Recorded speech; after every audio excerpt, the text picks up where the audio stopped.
Welcome to the evening news. I'm Stuart. I'm Abby. And we made this. So what is this? Well, this is a canvas lamp.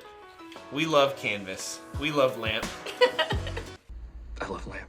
So both Abby and I have worked in the film and video business for quite some time. Myself as a director of photography and editor, and Abby as a Food stylist.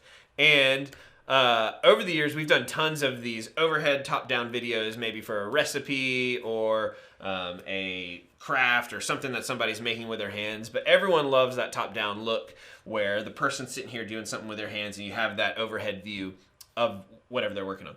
So over the years, I set up the kind of treacherous tripod dangling over the table with all the wires and cables kind of taped to the leg and lights all around and trying to make sure shadows from the tripod aren't coming over the surface. It's just a mess. It is just a mess. And so over the years, I kind of realized, hey, maybe there's a better way to do this, especially for someone who doesn't have access to a ton of equipment and a ton of help to actually build a set around this overhead shot. After a couple years of development, trying different methods, we actually realized that you didn't even need a camera. You could just use the camera that's on your phone. Thus, Canvas was born.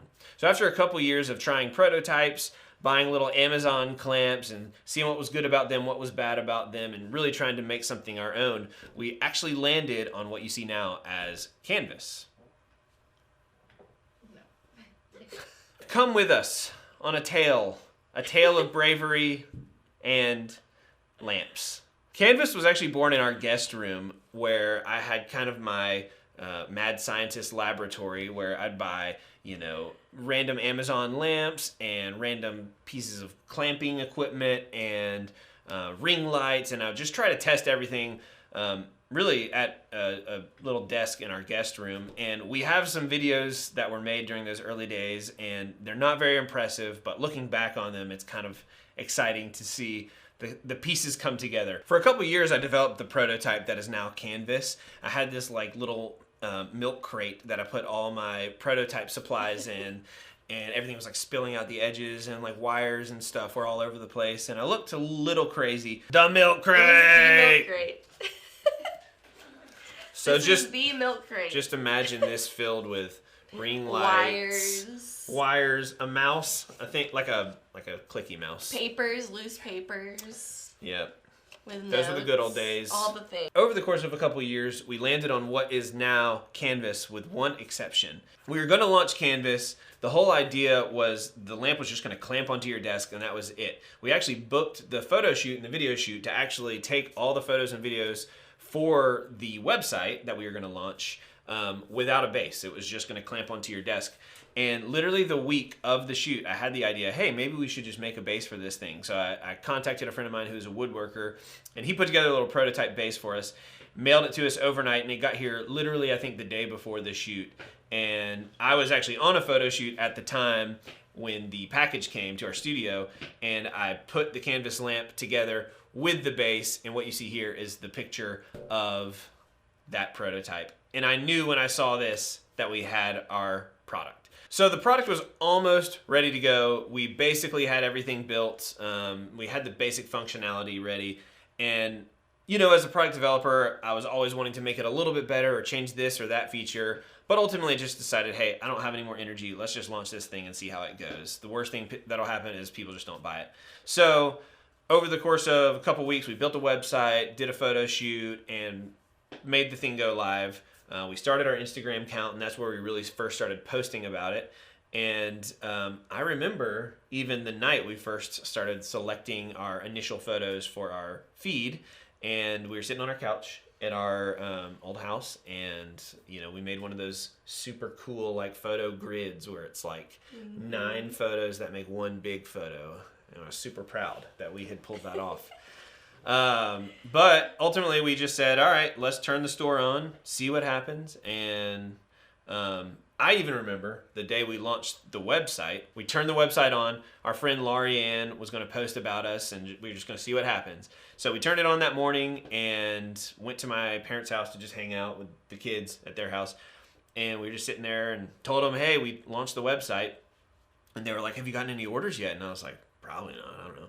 So I logged into my email and saw our very first real order had just arrived. And that's when it really clicked, like, this is real. It can actually happen.